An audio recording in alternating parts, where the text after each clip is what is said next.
कवड़िया सावन भर भक्ति में झूमता, बाबा भोले के चरण झूमता। कवड़िया सावन भर भक्ति में झूमता, बाबा भोले के चरण झूमता।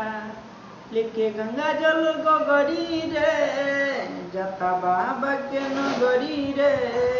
लेके गंगा जल गगरी रे, जाता बाबा के नगरी रे।